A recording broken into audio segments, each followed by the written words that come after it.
नहमदहू व नुसल्ली व नुसल्लिम अला रसूलिहिन नबील करीम। नाज़रीन, रूहानी क्लिनिक की तरफ से अस्सलामु अलैकुम व रहमतुल्लाहि व बरकातुहू। आज की गुफ्तगू में हम दुश्मन से हिफाजत का, दुश्मन को मगलूब करने का और दुश्मन को ज़ेर करने का बेहतरीन कुरानी अमल आपकी खिदमत में पेश कर रहे हैं। ज़ातियात पे ये अमल न किया जाए। हाँ, दुश्मन ज़्यादा तंग कर रहा हो और यकीन हो कि ये ज़ातियात से हटकर ज़ातियात से बालातर हो के हमें तंग कर रहा है और बिला वजह तंग कर रहा है, फिर ये अमल करें, वरना गुरेज़ करें। कुरान करीम का कोई भी वजीफ़ा, कोई भी अमल आप नाजायज़ न करें, क्योंकि नाजायज़ करने वाला नतीजे का ख़ुद ही ज़िम्मेदार होता है। आपने अभी तक हमारे चैनल रूहानी क्लिनिक को सब्सक्राइब नहीं किया तो वीडियो के नीचे रेड बटन पे क्लिक करें, रूहानी क्लिनिक को सब्सक्राइब कर लें और हमारे फेसबुक पेज ruhaniklinic.com को ज़रूर लाइक कीजिए और उसे भी फॉलो कीजिए, ताकि कुरान और सुन्नत की रोशनी में रूहानी मसाइल का हल, आपके पूछे गए मसाइल और उनके जवाबात, कुरानी आयात और अस्माउल हुस्ना से मुंतखब ख़ास वज़ाइफ, हमारी हर आने वाली नई वीडियो का नोटिफिकेशन आपको मौसूल होता रहे और आप ज़्यादा से ज़्यादा फ़ायदे हासिल कर सकें। हमारी वीडियोस को लाइक कीजिए, ज़्यादा से ज़्यादा शेयर कीजिए। नाज़रीन, आपका कोई सवाल या फिर हमसे मशवरा लेना चाहते हों तो आप हमें ईमेल करें। ताख़ीर से राब्ते पर हम माज़रत करते हैं, क्योंकि हज़ारों कॉल्स आती हैं। अगर आपकी कॉल न मिले तो बार बार ट्राई किया करें।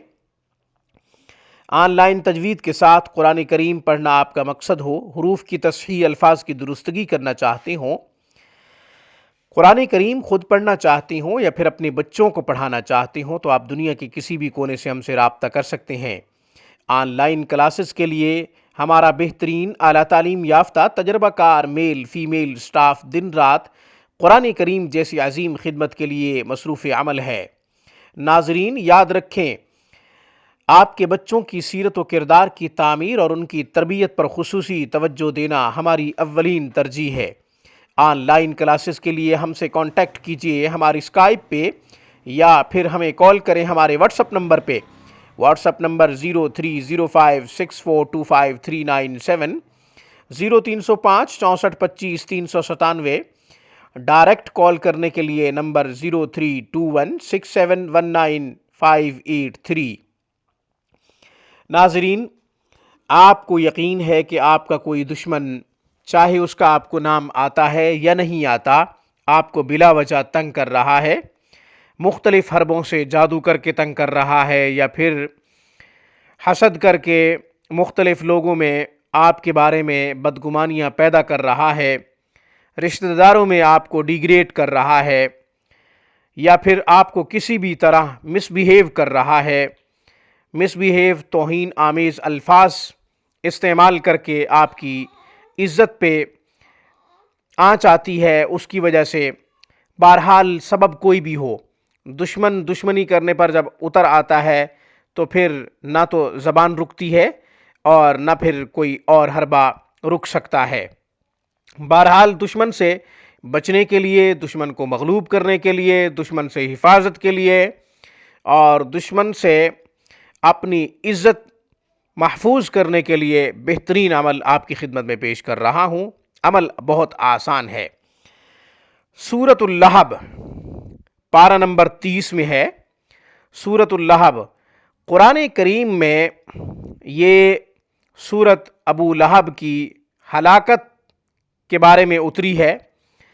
जब अबू लहब ने हुज़ूर अलैहिस्सलातु वस्सलाम को बद्दुआ दी थी, जब आप अलैहिस्सलातु वस्सलाम ने सफ़ा की पहाड़ी पे चढ़ के कलमे का ऐलान फरमाया था, एक का परिस्तार होने का हुक्म दिया और दावत दी और हज़ारों बुतों को छोड़ने का आप अलैहिस्सलातु वस्सलाम ने ऐलान किया, तो उस बदबख्त ने, जालिम ने कहा, तब्बलनक या मोहम्मद, हलाक हो जा ए मोहम्मद सल्लल्लाहु अलैहि वसल्लम, क्या आपने हमें इसलिए जमा किया था? इसके जवाब में अल्लाह ताला ने सूरतुल लहब उतारी, जो कि अबू लहब की हलाकत पर मबनी सूरत है। اور پوری صورت میں ابو لہب کی مذمت اور برائی کی گئی ہے، اس کی بیوی کی برائی کی گئی ہے۔ یہ دشمن کو مغلوب کرنے کے لیے بڑی اکثیر اور تیر بہدف صورت ہے۔ اس کے مختلف طریقے ہیں، سینکڑوں طریقے ہیں، جن میں سے ایک طریقہ آپ کی نظر کر رہا ہوں، وہ یہ کہ نماز کے بعد 21 مرتبہ شہادت کی انگلی سے اشارہ کریں، قبلہ رخ ہو کر شہادت کی انگلی سے اشارہ کریں، اس طرح کہ آپ دشمن کو تیر مار رہے ہیں، دشمن کو آپ ہلاک کر رہے ہیں، یا دشمن کو آپ مغلوب کر رہے ہیں، یا دشمن کو آپ دفع کر رہے ہیں۔ نیت جو بھی کریں گے انشاءاللہ نتیجہ اس کے مطابق آئے گا۔ 21 مرتبہ ہر نماز کے بعد اس طرح شہادت کی انگلی قبلہ رخ کر کے آپ سورۃ اللہب پڑھیں، انشاءاللہ دشمن آپ کا مغلوب رہے گا، دفع ہو جائے گا، اور مس بیہیو کرنے سے یا ڈی گریڈ کرنے سے باز آ جائے گا۔ نہ صرف باز آئے گا، اسے اپنی پڑ جائے گی۔ مجھے اس پیغام کے ساتھ اجازت دیجیے کہ جب بھی کوئی مصیبت پریشانی لاحق ہو، سجدہ ریز ہو کر اپنے رب کو پکاریں، اور اپنے تمام مسائل اور مصائب کے حوالے سے قرآن و سنت کا مطالعہ کریں۔ میری طرف سے، روحانی کلینک کی طرف سے، السلام علیکم ورحمۃ اللہ وبرکاتہ۔